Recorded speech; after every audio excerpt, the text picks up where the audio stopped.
Melissa Corry. She's been a quilter for many years. She's designed more than 50 quilts. Her quilts have been featured in a variety of magazines and books, and she has her own pattern line called Happy Quilting. And this is her first book with Martingale, Irish Chain Quilts. So welcome, Melissa.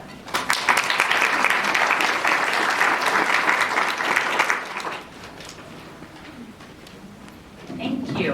And as she said, this really is a dream come true. And even though I am shaking like a leaf, I am so very excited to be sharing it with you today. First question I always get, why Irish chains? We all know that the Irish chain is probably up there when it comes to recognizable quilts.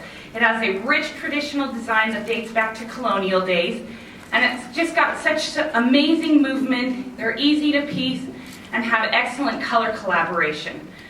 But for me, there was also a personal draw for an Irish chain quilt. When I was married, my mom wanted to make me a quilt, because you know that's what moms do, right, when their daughters get married. And she really hadn't started quilting, so she bought Eleanor Burns' Irish Quilt in a Day. And she made me, not in a day, but she made me a double Irish chain for my wedding, and it's always been a treasure for me. So when I first started designing quilts, it's no surprise that I was really drawn to the Irish chain, and I took it and I twisted it up a little bit, and one of my first patterns was actually a twist on an Irish chain. And I was so amazed that when I went to start teaching that in shops and whatnot, so many people kept telling me, oh, the first quilt I made was an Irish chain, or the first quilt I ever received was an Irish chain. And it was such a bonding moment with these quilters that so many people get their start in quilting in Irish chains. And I think that brings a value to this book right from the get-go, because anybody that walks in your shop is going to recognize that quilt design, and they're going to pick it up and be like, oh, I love Irish chains, or I've always had this on my bucket list to make, I'm going to make this, right?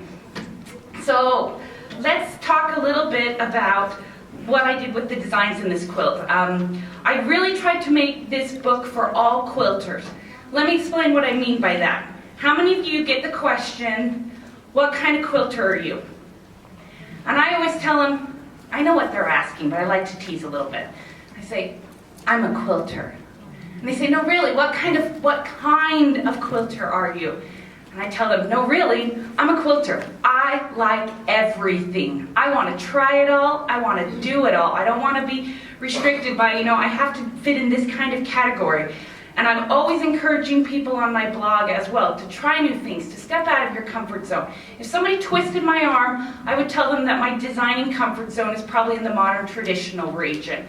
But that doesn't mean I don't want to have a day where I can just do improv and just slash and whack and see what happens. It doesn't mean I don't like to love to add applique to my quilts either.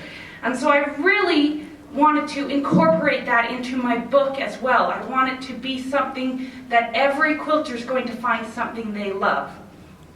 So the quilt is divided into 4 sections. The first one is twist on tradition. The second is modern patchwork. The third is improvisational piecing. And the fourth is applique chains. And like I said, I just think this will really add a value to your shops, because when people come into your store, they're going to pick up that book because, where is it? It's a gorgeous cover, for one. The people at Martingale did amazing. So they're going to see that and go, oh, that is the most beautiful Irish chain quilt I have ever seen, right? But then they're going to start flipping through it, and they're going to instantly find a section that's comforting to them, that are the kind of quilts that they normally make. And they're going to go, ooh, I like that, yeah. But then as they flip some more, they're going to say, oh, I've always wanted to try applique. Oh, I've never tried improvisational. And it's really my hope that they're going to see the value in it for the quilts that automatically speak to them, but then they're also going to have their creativity sparked and reach outside their comfort zone and try new things. That's my biggest goal with my blog every day, and so of course I wanted to incorporate that into my book, and I think it will really be a great value for your customers. The second and third values I really want to point out to you, and we'll start showing the quilts with these values, is that because of that we did 4 different sections in the book, there are lots and lots of techniques that are gone over in the book, which allows you to teach lots and lots of different classes with these quilts.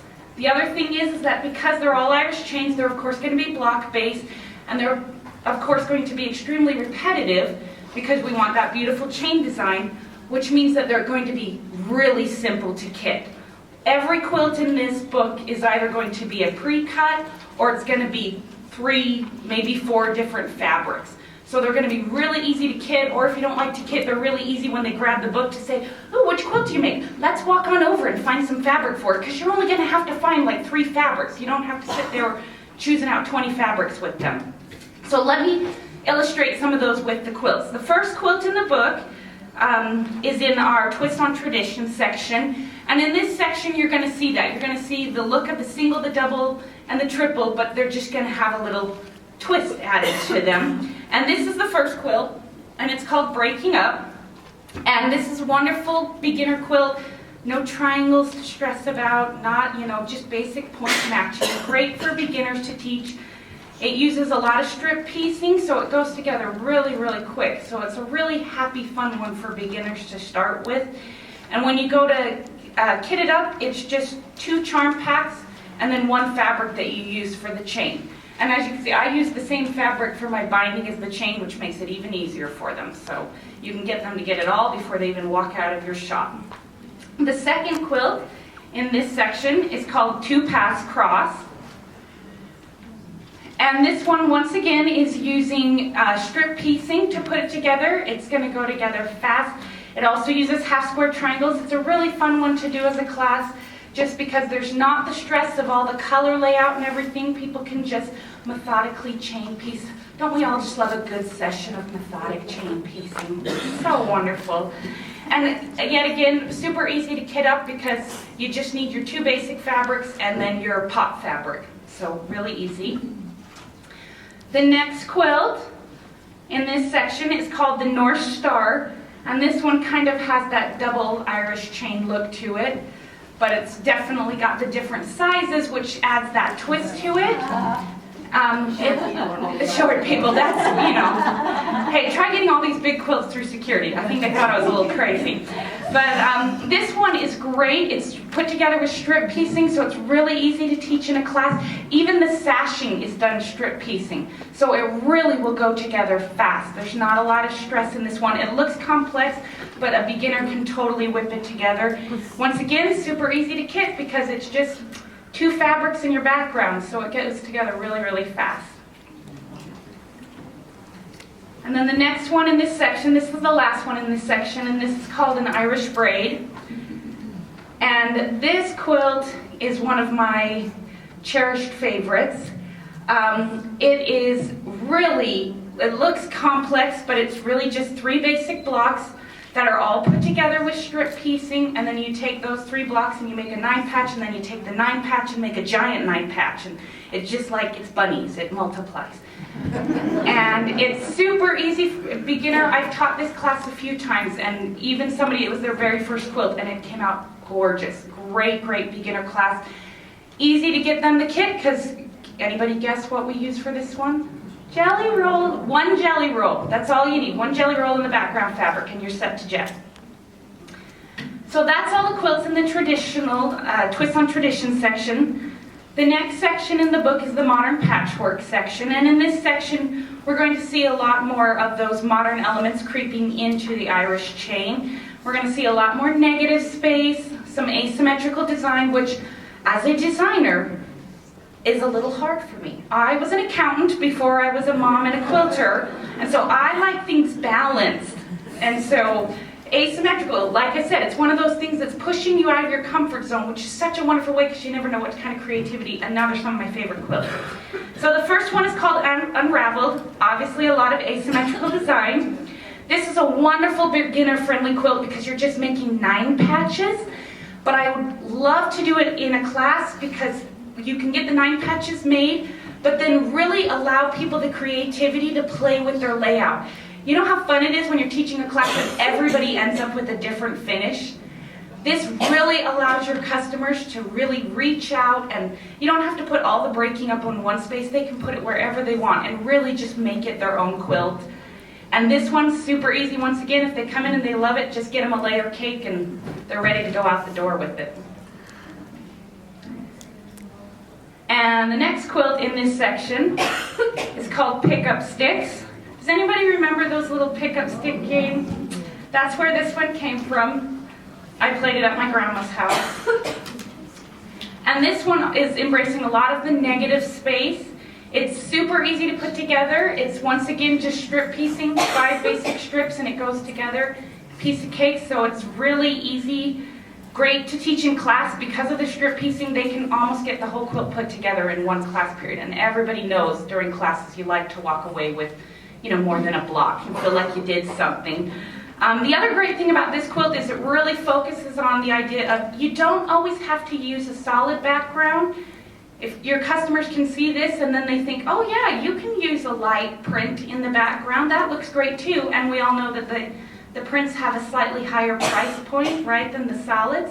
So if you can lean your customers that way, that's just one more little way to help you out there.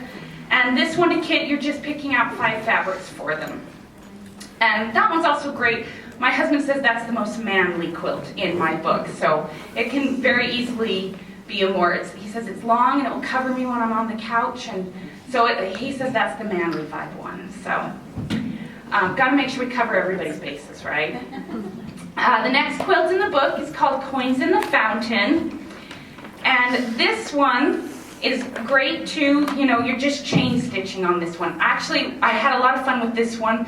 I'm encouraging you all to have a class called the No Pins Needed Challenge.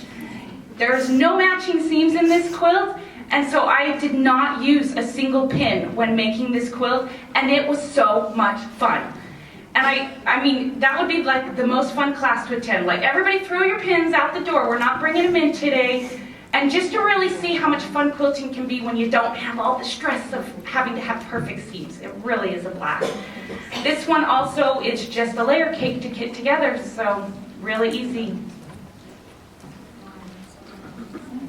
Isn't it great when you can just be like, here, this is all you need. Have a great day. I'll take your money. Thank you. That's what I do all the time. I will take all of that, and you may take my money. Excellent. This next one is called String of Pearls. And this is your classic black and white quilt. I had to have one of those in the book. Once again, put together with strip piecing. Can you tell I really like strip piecing? I made 52 quilts last year, and so you need speed when you're making those amount of quilts. This one, once again, you don't have to use the solids. These are actually grunge fabrics, which are, at again, higher price point, and they really have that great pop. This would also be great in like a red and white quilt, navy and white quilt. I really can't wait to make it in the reverse, with the black as the background and the white as the chain, and that, woo! So we'll do that one eventually. Follow my blog, you'll see it eventually. Yet again, super easy to kit together because it's just getting them the 2 different fabrics. So those are the quilts in the modern patchwork section. The next section in the book is the improvisational piecing. And this is something that I love to teach because so many people come in and they're like, I can't improv piece. I can't. It's way too out there. It's too, I need structure. This is a great way to give people beginners into improvisational piecing because where it's improv, but you still have the structure of that crisscross block. And so they get to have fun creating the pieces, but then they get to, like me, have the, okay, structure, need it. So it's a wonderful introduction to it. And this first one's called Charm Bracelet. It's going to be my new go-to baby quilt. It's fabulous, super easy, 9-patch quilt. 9 patches, and then you're just putting your ruler on them and slicing them up on an angle. Really easy way to teach a beginner improv class without scaring people off, and they'll walk away with a fun finish. And once again, just a layer cake. That's all they need to get started in the background. The next one in the book is called Fractured. And this one takes the improv piecing just a little bit farther. This one's going to teach your students how to do improvisational goose in the corners and improvisational lattice blocks. And I've realized a lot of people haven't tried lattice blocks before, and they can be really a lot of fun to put together. And it takes all the stress out of them when they're improvisational because it doesn't matter. It's supposed to be that way. So really a great fun class to teach. Yet again, goes together really quick. And yet again, just needs a layer cake to get started in the background. Again, this one will show you don't have to use that solid background. And I think the grunge fabric on that is really the wow factor when it comes to that. And the next one is not, we don't have it up here, it's End of the Rainbow, but it's the cover quilt. And it is hanging down in the Martingale booth. So be sure to go walk by and see that one. This one I'll have to share with you real quick. This is a memory quilt for me. And so I was ecstatic when Martingale picked it to go on the cover because there are fabrics from every quilt I've ever made in this, which is just so fun that it's kind of a compilation of this whole thing. This would be a wonderful quilt to kit up for your customers. All those remnants that you have lying about, chop them up, sort them into colored bags, scrap bags, red, yellow, green, sell them. You know, they're just hanging around and they don't want to get, this one will get rid of them for you. It'd also be great for putting together low volume bundles. I think the low volume background in this one is really kind of what makes it pop, and people love that. And so put a little bundle of fat quarters together that are all different low volume or light fabrics as we used to call them, and kit that up with that. And this one's teaching, it's a super fun class to do. I'm actually going to be teaching it in 2 weeks on crazy patch piecing without foundations, which is just a blast because you're just sewing and slashing and sewing and slashing, and it's always fun. You just watch with the slashing in the fingers. Sometimes we get a little excited. So the last one in this section is called Bitty Bits, and it is done using the Goose in the Corner improv technique. So much fun. So fast to put together, really just a great time. And actually, when I do my Martingale signing, I forgot to bring them with me. I've made up little minis of them in the reverse so that they look fantastic. If you do the colors in the background, you can mix up solids. The thing I love most about this quilt is, dun dun dun, that's what you need to get started. And you're ready to walk to your sewing machine. 14 charm packs, 10 for the background and 4 for the chain pieces. We're going to be giving this away. This is a great example of how I am a better quilter than bow maker. But you know, we try our best. But that's all you need to get started. It's just 14 charm packs. It would be such a fun class to teach because there's no cutting beforehand. They can just come in and get going right off the bat. So, I know you're all baited with anticipation to see who's going to get that, but you have to wait. And the last section in the book is applique chains. I have always loved applique, and I never cease to be amazed by how many people, when I go to teach, say, oh, applique's too hard. It's way too hard. And I say, have you ever tried it? No, but it's way too hard. And then we try it, and they say, what? It was that easy? This is all raw edge applique. Really, really easy, and it's such a great way if you've got people that are coming into your shops and they're that same, it's too hard, get them started on something like this. Small quilt, great, really comes together fast, and they'll realize just how easy it is. I'm so sad that people shy away from it because it's such a wonderful way to do quilts, and this is the entire thing is just applique, and I love the way it finished out. This one, yet again, super easy to kit up because you just need 4 fabrics, and just a wonderful class to introduce raw edge applique to your customers. And the next one is called the Village Square.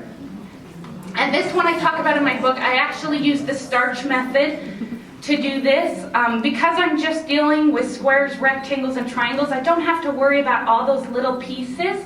And so this is a great one where you don't necessarily need it stuck to the quilt when you go to sew it on. You can just hold it with your finger. I didn't even pin them. I just held them with my finger because you're randomly placing them. So no stress. Can you get the fact? I don't like stressful quilting. We're all about having fun here. That's why I'm called Happy Quilting, right? Because we're happy. So this one, again, all you need is a layer cake to get started and then just the fabric for the cornerstones, and I use the same one as the bindings. Also with this one I did straight stitching on the applique, which I really encourage. I talked about that in the book because then those houses are going to get those cute little fuzzy edges on them. And that's the other great thing about using the starch method is that the interfacing, what am I trying to think of the word? Fusible, thank you. The fusible isn't adhering it to the quilt, so you can get those cute little ruffled edges and make your village just adorable. Okay, we've got one more with 3 minutes, so look at that. We are right on time. I've been very nervous about this, if you can't tell. The last one in the book is called Connect the Dots. And this is a great one if you happen to have any of those go cutters in your shop and those circle dies. This one, you see it and you're like, I have to make that quilt, but I don't want to cut all those circles. Boom! I have this wonderful go cutter for you. And it will just make making this quilt a breeze. It is such a fun one to put together. This is another one that I totally want to do in reverse with the colors, squares in the background and white circles. You know, you like make them all and then you want to make them all again. That's why you love them, right? Yet again, this one, all you're going to need is a layer cake, or if you're using those go cutters, then you're going to want to give them a fat quarter so that they can put them through the machine. So